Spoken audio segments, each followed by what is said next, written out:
Lo que nos espera después de la muerte es una de las mayores incógnitas que la humanidad ha enfrentado y que además hoy se está estudiando y se está abordando. Un más allá celestial, la creencia en la reencarnación o simplemente el fin absoluto de la existencia han sido algunas de ellas. Pero en todo caso llama la atención la existencia de ciertas coincidencias o conexiones entre distintas doctrinas, como en el caso del cristianismo y aquello que se postula en el libro egipcio de los muertos, en los que elementos como un juicio final, ¿cuáles son los principales puntos de conexión entre ambas doctrinas? ¿A qué pueden deberse tales coincidencias? Para responder a estas y otras cuestiones, tenemos con nosotros al doctor Yogari Pujol, exégeta, teólogo por la Universidad de Estrasburgo, experto en textos bíblicos y egipcios y escritor. Doctor Yogari Pujol, muy buenas noches. Muy buenas noches. Bienvenido. Muchísimas gracias por la invitación. Qué gusto tenerte nuevamente por esta tu casa, qué gusto.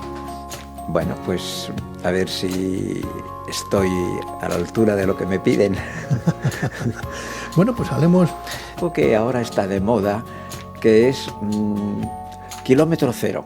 Sí. O sea que mi estudio de lo que podríamos llamar los orígenes o las fuentes egipcias del Nuevo Testamento pueden tener, digamos, una base seria, ya que hoy, por ejemplo, debido a las tecnologías, ya no digamos a la IA, la inteligencia artificial, ahora desde aquí, de esta mesa, podríamos hacer y crear bueno, lo que quisiéramos. Podríamos inventar, por ejemplo, eso, la figura de Jesús. Para crear un personaje, pues tenemos a mano, gracias a Internet, y podríamos colocar en su biografía cosas pues de todos los puntos cardinales, y tendríamos una biografía de un tal Jesús que habría vivido en el Machu Picchu, que habría pasado pues por los pueblos del Asia Central y que estaría en la Patagonia y que habría tenido muchísimas cosas. Pero claro, ¿por qué? Porque en Internet pues le puedes pedir cualquier cosa y te lo trae. Pero en cambio, en aquella época, cuando se redactaron los evangelios, que estamos por allá, digamos, el año 70, 80, pues no había esa posibilidad. Por lo tanto, yo creo que los que hicieron el Evangelio, el Nuevo Testamento, tenían a mano unas fuentes, o sea, unos textos de kilómetro cero. Y como yo creo que el movimiento cristiano pues está centrado en el judaísmo, evidentemente los que hicieron el Nuevo Testamento eran judíos, pero aquí es lo que siempre estamos batallando. No podían ser los judíos de Palestina, ya que si estamos en el año 70, bueno, más digamos, más concretamente, el otro día estuve escuchando un especialista en lo que son los primeros documentos cristianos, y hasta ahora decíamos que el primero era del Evangelio de Juan, capítulo 18 creo que es, y según la datación era del año 125. O sea, que de ese año cero que habría nacido Jesús hasta el año 125 no teníamos o no tenemos nada de nada de nada. Esto es muy serio. Y ahora, pues, los últimos estudios, escuché el otro día, pues que habrían encontrado alguna cosita más, y decía el especialista que tendríamos que poner que si habría algo, pues sería el año 85. Y es precisamente lo que yo creo. Yo creo que el cristianismo se puso en marcha por una cosa muy sencilla.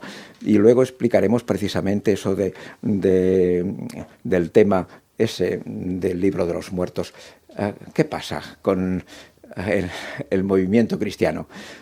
Hay un hecho muy importante que es de Eleazar ben Ananías, que ese señor era zelota y su padre, ese Ananías, era el que estaba en el templo de Jerusalén, el rector, o sea, el jefe, y su hijo, Eleazar, en el año 65, pues tiene, como estamos ya en el momento en que Roma ya se ha posesionado de Palestina, pues como es celota, pues se le ocurre una idea que es, según Flavio Josefo, la chispa que hace empezar la guerra entre Roma y los judíos. ¿Por qué? Porque Eleazar pues convence a los sacerdotes del templo a que prohibieran las ofrendas de los, digamos, extranjeros en el templo. O sea que, claro, esto provocó inmediatamente una reacción que Flavio Josefo dice que empezó así la guerra. Pero un momento. Eso de que hizo Eleazar, o sea, esta parada de los sacrificios en el templo, es ni más ni menos lo que los evangelistas atribuyen a Jesús. Claro, los evangelios están escritos, digamos, por varios autores, y hemos tomado la parte, pues, digamos, más de la gente, y decimos sí, porque Jesús expulsó a los mercaderes y tal. Sí, pero Marcos, creo que dice en una línea, dice: se interrumpió el tráfico interno en el templo. Eso es lo importante, no esa cosita de que luego, evidentemente, los que hacen gala del conocimiento histórico, pues dicen que Jesús habría durado muchísimo, no habría durado ni 5 minutos, porque la guardia del templo, etcétera, lo habrían expulsado. Y entonces dicen: la única forma de que Jesús pudiera hacer este hecho de la expulsión en el templo de los mercaderes es que iba con gente armada. Y es lo que luego, efectivamente, que Pedro tenía pues una arma, etcétera, etcétera. Pero bueno, yo creo que aquí... Perdóname, Yogar, ¿y Eleazar exactamente quién era? ¿Quién? Eleazar, ¿quién era? Eleazar, ese era el hijo de Ananías, que, o sea, un celota, pero que estaba dentro de lo que era, bueno, si su padre era el jefe o el rector del templo de Jerusalén, pues él... El padre era el rector. Su padre, sí, Ananías, pero él, el hijo, pues entonces... tuvo esa idea, o sea, ir en contra de los romanos y etcétera. Tuvo esa idea genial que y además los judíos, creo que en esa época, para entrar al templo a dejar sacrificios, para dejar, sí, tenían que venir con monedas, tenían que cambiar sus monedas por las monedas romanas. Sí, bueno, entonces esto sí, había todo ese problema. Pero claro, lo que Flavio Josefo dice que lo que provocó y que luego fue aprovechado. Para mí la cosa es muy sencilla. En esos momentos, después de hace ya muchísimos años que estoy estudiando las fuentes egipcias del Nuevo Testamento, y ahora pues yo empecé y efectivamente había encontrado 1, 2, 3, 4, 5 fuentes, y ahora en esos momentos yo puedo decir, y hoy hablaremos de lo último que he encontrado, o sea, la última pieza de ese rompecabezas, que son precisamente ese libro de los muertos. Pero bueno, yo creo que no hay absolutamente nada en el Evangelio que sea, digamos, histórico, nada, en absoluto, porque en cada una de las cosas que podemos hablar, pues detrás hay una gran fuente egipcia. Bueno, histórico desde el punto de vista de Jesús, sí, pero desde el punto de vista del hecho sí que ocurrió. Ocurrió, pero no fue él. Pero no fue él. Se le atribuye a él, como se le atribuyen muchísimas otras cosas. Eso es, digamos, un atavismo, ir hacia atrás, algo que ocurrió el año 65, y entonces pues se recrea un pasaje histórico. Pero hay que tener en cuenta que hoy no sabemos. Además, si lo juntamos todo, ¿dónde nació Jesús? Los expertos dicen, no lo sabemos. ¿Cómo no lo saben? No, porque parece que nació en Belén, pero es que también en Nazaret. Bueno, o sea, ¿qué pasa? ¿Que queréis que sea en Nazaret?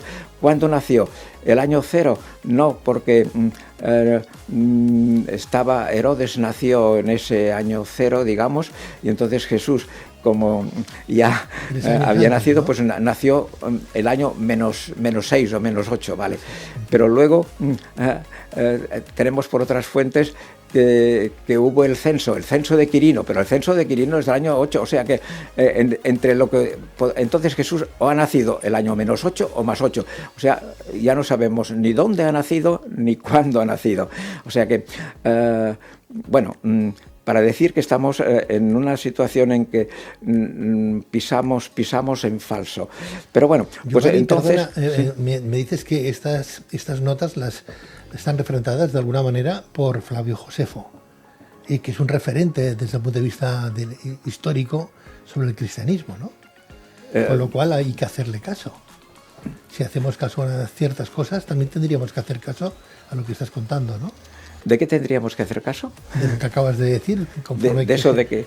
Que no fue Jesús el que expulsó del templo a los mercaderes, sino que fue... No, porque esto...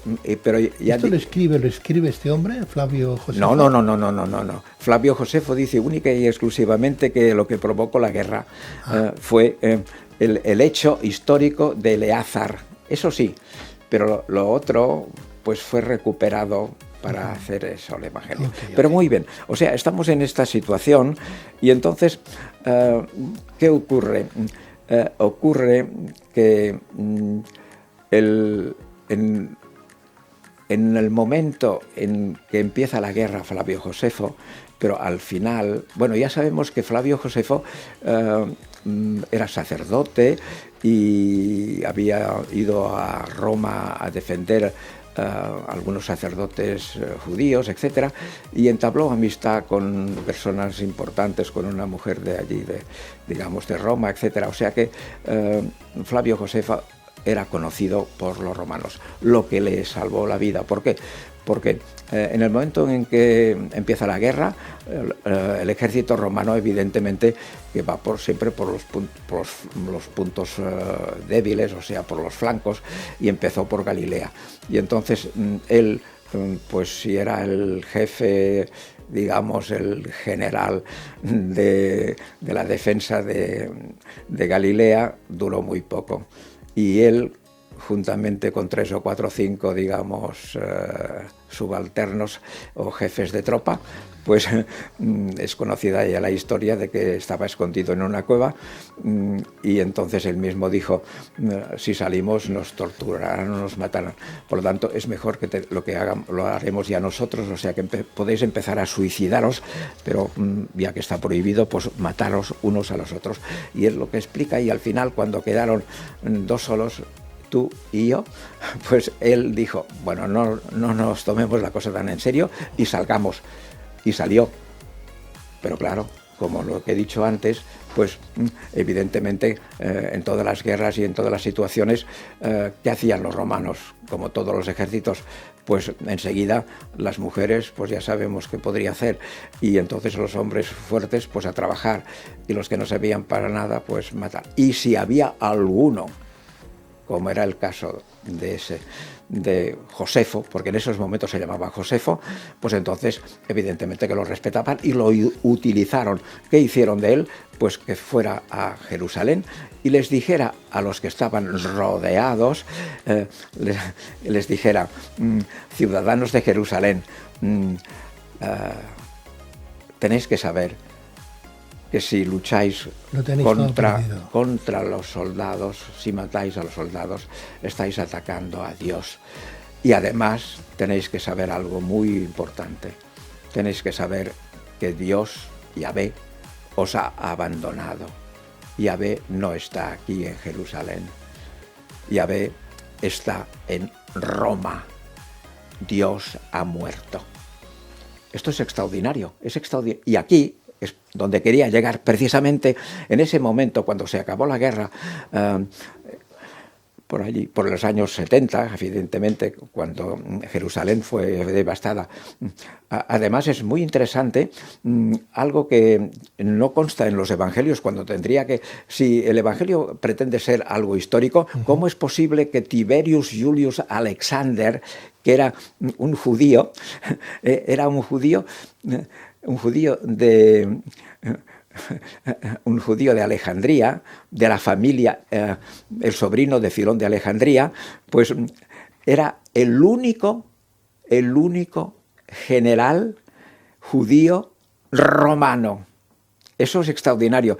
Y cuando estaba el sitio de Jerusalén y faltaban hombres y soldados para llegar a romper las defensas, pues entonces se mandó socorro, ayuda a ese Tiberius Julius Alexander.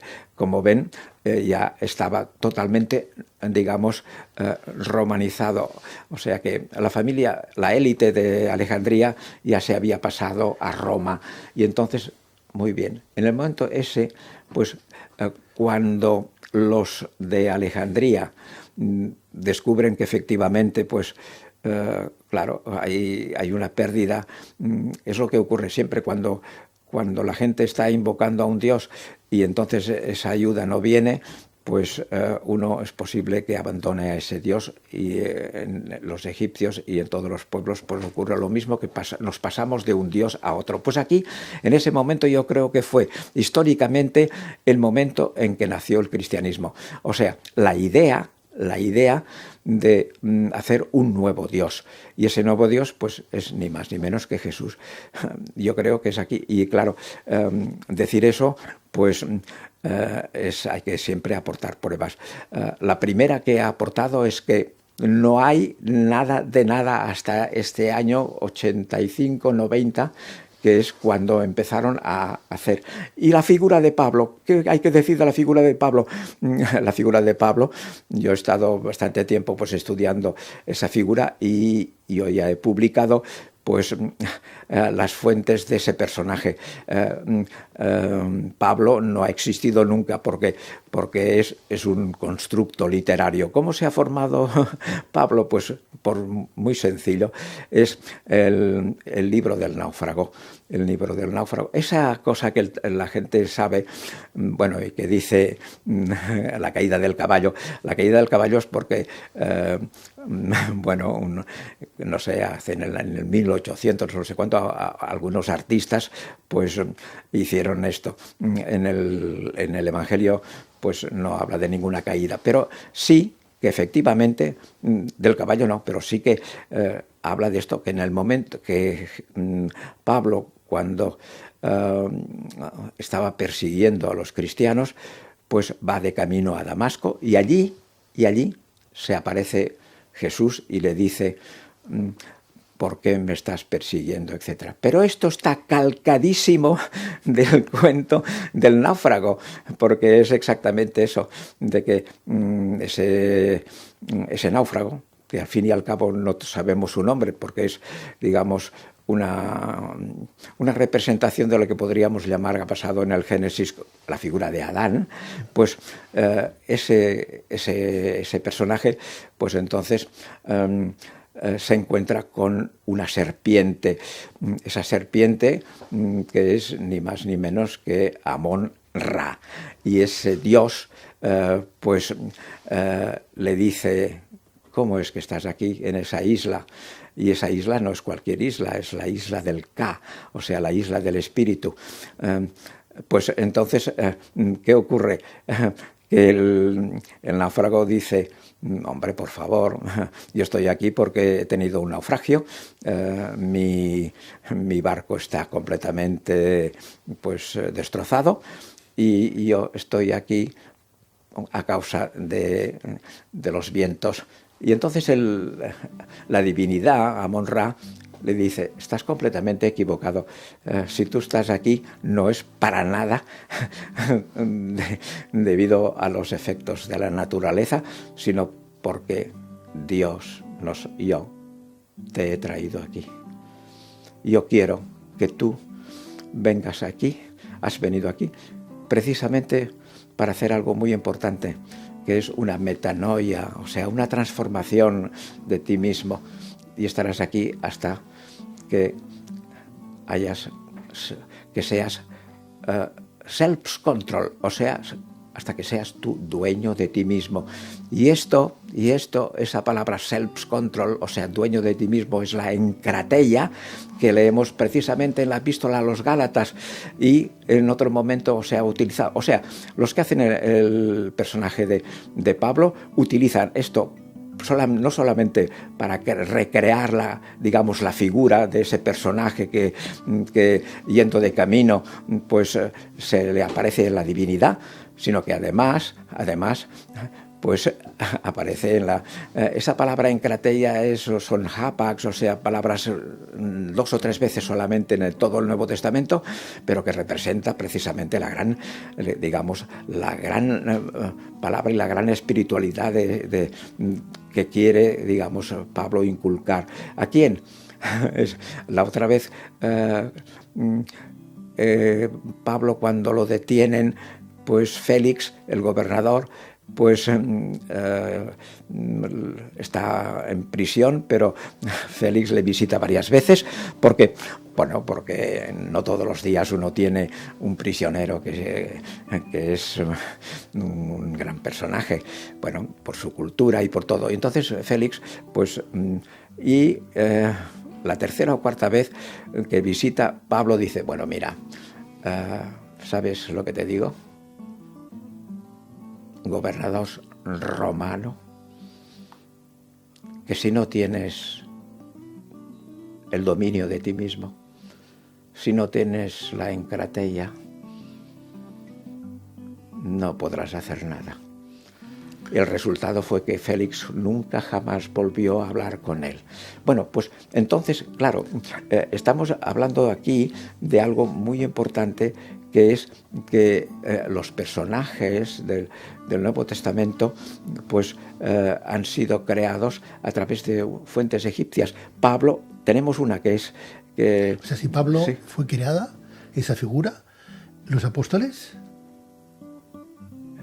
La figura de Pablo, todo lo que podemos leer de él lo encontramos, como estoy diciendo, de aquí del náufrago. Y después también de esos viajes que Pablo hace, 4 viajes, está copiado de la autobiografía de Jerkuf. O sea que mirándolo en un paralelismo, como he publicado, se ve clarísimamente que esos viajes está copiado. ¿Sí? Flavio Josefo era un ciudadano judío romano, pero ¿él dónde nació exactamente? ¿Él era romano? ¿Él era judío? No, él era judío.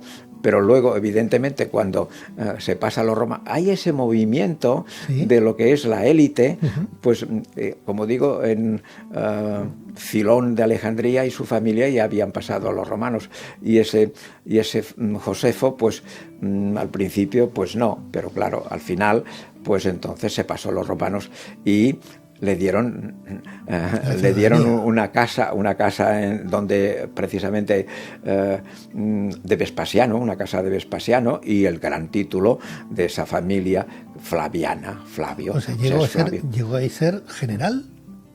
¿Era un? aparte de ser autor, llegó a ser general de algo? No, ese no.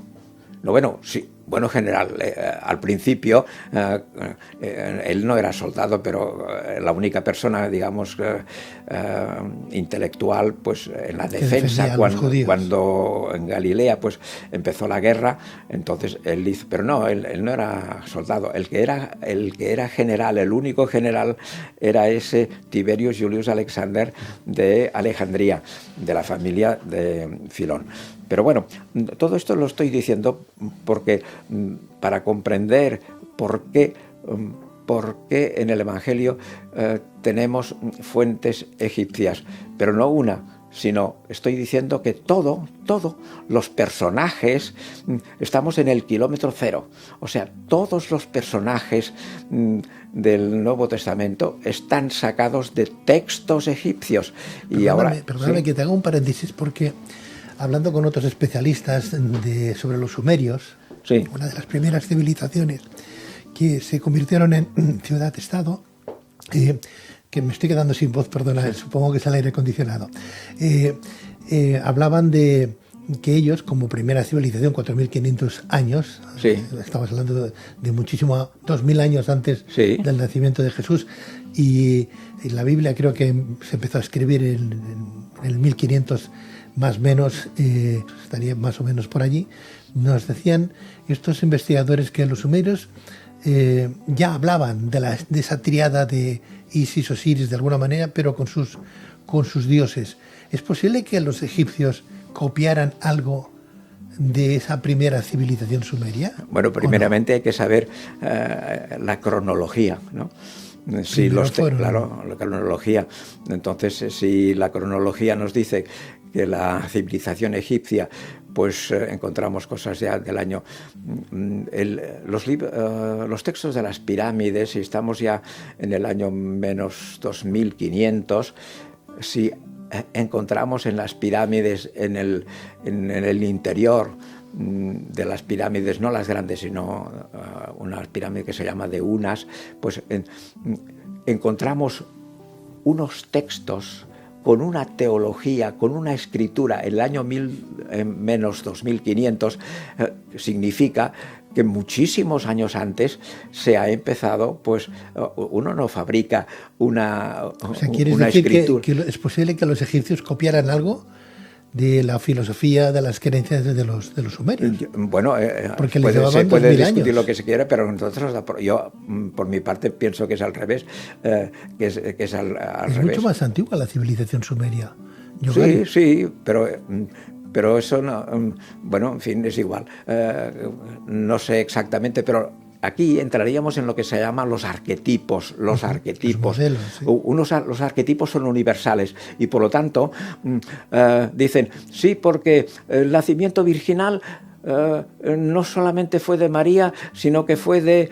Y entonces empiezan a escribir 1, 2, 3, 4, 5, 6 situaciones de nacimiento virginal. Bueno, pues... pero no hay una narración. Lo que yo estoy diciendo es que hay que aportar una narración, no los arquetipos. El arquetipo significa una palabra, una idea.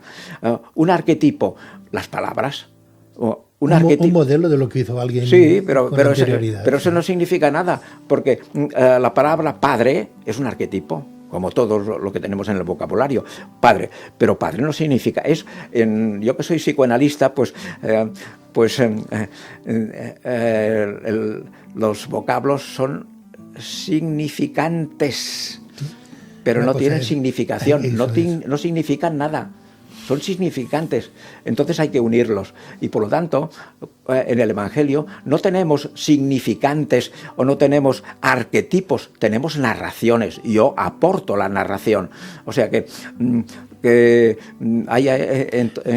Yogar, y antes de que se nos pase el tiempo, de lo que has descubierto últimamente, que es lo que querías comentar.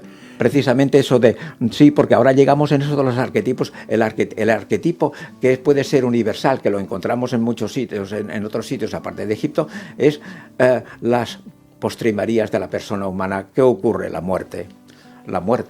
Y entonces aquí, sí, Zoroastro creo que es, que también tiene algunas, en su filosofía, pues también habla de que después de la muerte, sino que tenemos muy poca cosa, pero además ellos, lo contrario de los egipcios, creo que Zoroastro al muerto lo colocaban encima de una montaña y verían las aves y se lo comían. O sea que haya unas influencias, evidentemente en el mundo mediterráneo y tal, unas influencias, pero saber quién es el padre de quién, pues entonces creo que Zoroastro no es del año menos 3000, sino el año 1000 menos 1700, etc. O sea que, pero muy bien. Entonces, ¿qué ocurre? En el cristianismo, pues hay algo, digamos, que está en el Nuevo Testamento y que es precisamente lo que encontramos en el libro de los muertos. Ese libro de los muertos es, digamos, una visión de lo que es qué pasa con la muerte. Para un egipcio que está subyugado y casi podríamos decir que solamente vive para morir, y porque esa vida no es nada, sino que él está pensando ya en la ultratumba y entonces pues se va creando un pensamiento que tenemos en el libro de las pirámides, etcétera, que es solamente para el faraón. El faraón, cuando muera, no morirá, porque el faraón es divino.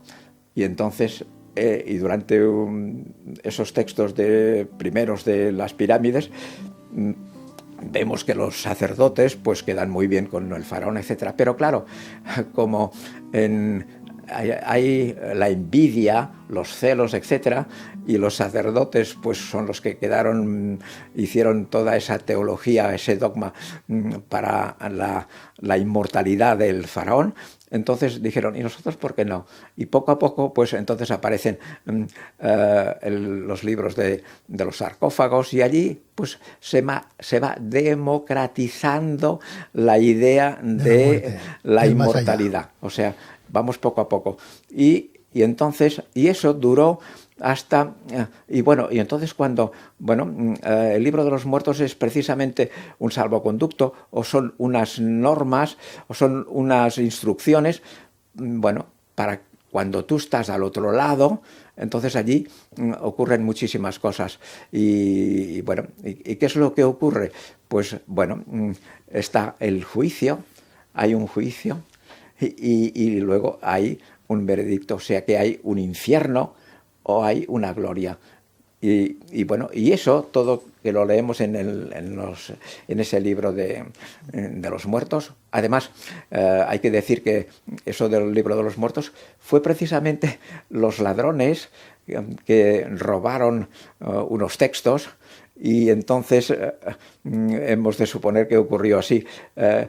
Uno dice, oye, ¿qué es esos papiros, eso que has robado, que acabamos de robar, de qué trata? Y él dice, sí, eso habla de los muertos. Y entonces es el libro de los muertos. Pero no, ese libro es el libro de la salida a la luz. Era un tratado mágico, misterioso, era un códice, un código para los egipcios, que era, pórtate bien y no hagas... Era una tabla de los 10 mandamientos. Es digamos, una serie de normas para, o sea, de defensa de cuando tú vas a morir, vas a entrar en ese submundo. Hay que no confundamos en eso de los infiernos, porque precisamente es muy interesante. Tanto es así que eso de la visión teológica egipcia ha pasado en el credo. Jesús, leemos, creemos en Dios, Padre Todopoderoso, y entonces decimos que Jesús descendió a los infiernos, ¿verdad? Uh-huh. Está en el credo. Y hay un momento también en el Nuevo Testamento que se dice esto, de que se bajó a ayudar a los que habían perecido antes. O sea, esa idea de que, está en la ultramundo, o sea, en el mundo inferior, en el infierno, pues ¿sí? Entonces allí hay las almas de los justos, etcétera, y están esperando, pero esto es totalmente egipcio y ha pasado al Nuevo Testamento. Eso es muy interesante. Y bueno, ya no digamos el juicio, y que luego la teología o la idea religiosa, pues está el juicio primero y está el juicio universal. Y hay una cosa muy interesante, que es en el texto ese egipcio, habla de la segunda muerte. La segunda muerte.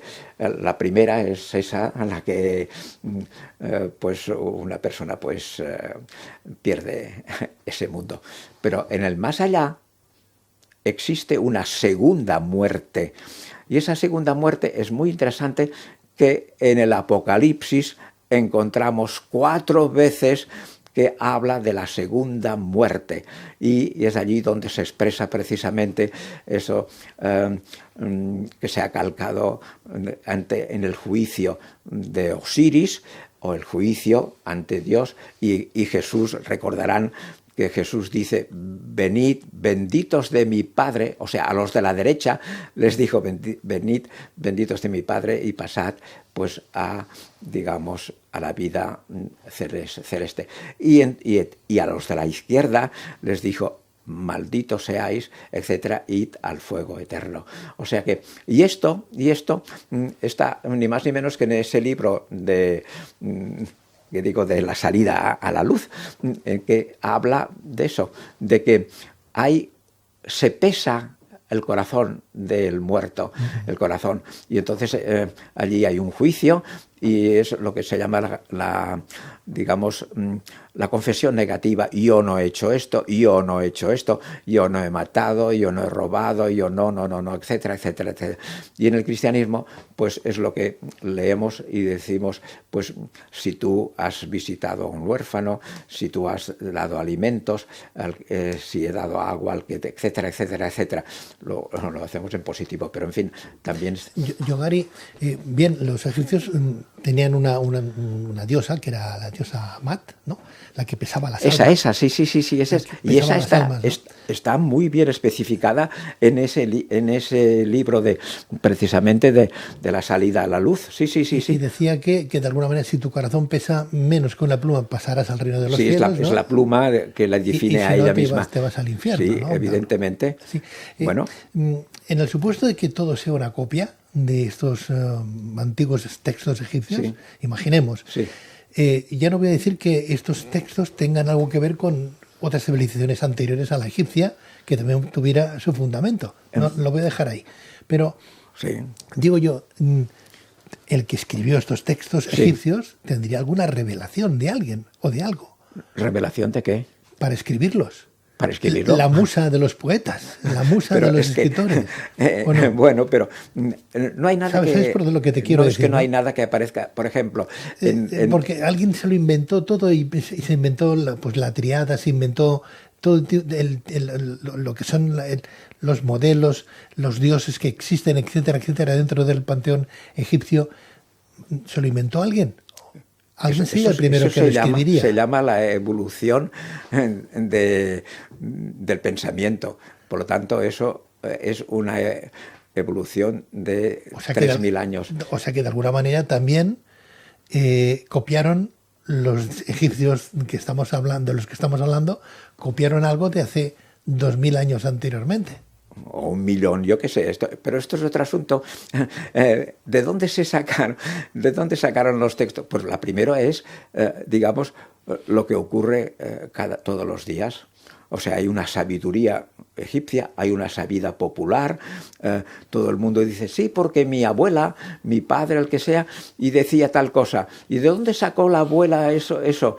Pues, o bien que había leído alguna cosa, o bien, en fin, de múltiples puntos digamos, de conocimiento, pero uno de ellos es lo que ocurre con todo el mundo. O sea, uno tiene algo, un elemento, y luego a partir de aquí se va pensando, se va... A eso me refiero, que Sí. se tendrían que basar en... Pero es que no, evidentemente que no hay nada que aparezca así por las buenas, porque hay un pensamiento. La prueba es que en el momento en que empieza, digamos, en el arte, en cualquier cosa... Yogari, y hemos evolucionado algo desde en ese pensamiento, porque si estamos hablando de un texto de hace 2000 años, Sí. 2000 años no es poca cosa. Sí. Estamos hablando del mismo texto, no hemos cambiado nada. No, El Nuevo Testamento es lo que es. No, pero No se ha modificado. ese texto, digamos, que los evangelistas utilizaron, es porque, según todos los especialistas, ese pergamino o ese, digamos, documento que te ayudaba para ir al más allá, pues los ricos, precisamente uno que se ha encontrado, que es ese papiro de Ani, un señor rico, que se lo hizo, digamos, escribir y con imágenes, etcétera, etcétera, se colocaba en la tumba, en su tumba, le acompañaba. O sea que, y entonces, pero esto, en el año, según dicen los especialistas, por el año 150, o sea que ya estamos en tiempo de los Ptolomeos en Egipto, ya poco a poco fue desapareciendo eso, y cuando vinieron los romanos, pues todavía menos. Pero aquí es precisamente en el momento en que esos judíos de Alejandría, que conocían esos textos, pues lo colocaron en el Nuevo Testamento, y hay muchísimas cosas. Está además, eso que has estado hablando, digamos, de la diosa Mat, ¿desde cuándo y cómo es posible que Jesús diga, yo soy el camino, la verdad y la vida? Por favor. Esto es ni más ni menos. Esto tendríamos que decir que si Jesús dice esto, es que ha asistido al primer curso de egiptología. O sea, no se puede, es que es imposible. O sea, en Galilea nadie, si fuera verdad lo que pretenden, pues que Jesús diga a sus anchas, yo soy el camino, la verdad y la vida. Oiga, Señor Jesús, por favor. Pero además, en ese texto de la salida a la luz del libro de los muertos, se habla constantemente de eso, de la verdad, de la justicia, etc. Y ha pasado, evidentemente, en el Nuevo Testamento. Y hay algo muy interesante. Lo tenemos que dejar, a no ser que en 30 segundos nos lo digas. En 30 segundos, pues tenemos que decir algo muy importante, que es en la Epístola a los Efesios, que es un resumen del libro de los muertos, que explica cosas muy, muy interesantes de la Epístola a los Efesios. Y después hablar de esa gran idea que nos traslada el libro de los muertos, que es que al final habrá como una especie de apocatástasis, o sea, y esa palabra apocatástasis solamente aparece una vez en los Hechos de los Apóstoles, diciendo que vendrá una renovación total, o sea, significa esto. Y en el libro ese de la idea para un egipcio, es que incluso los ángeles, y eso sale en ese libro del Nuevo Testamento de los Efesios, dice que allí en ese infierno que hemos dicho antes están los ángeles caídos esperando la restauración, o sea, esta apocatástasis. Por lo tanto, quedamos en un momento en que la influencia del mundo egipcio ha sido total en el Nuevo Testamento. Nos quedamos con los ángeles, que otro día hablaremos de ellos, y de Luzbel, que también era un ángel caído. Sí, y estaba allí esperando, y según en los Efesios... Doctor Yogari Pujol, muchísimas gracias, doctor en teología, muchas gracias. Bueno, y textos egipcios, gracias y muy buenas noches. Pues espero que algo les haya gustado o lo pueden utilizar.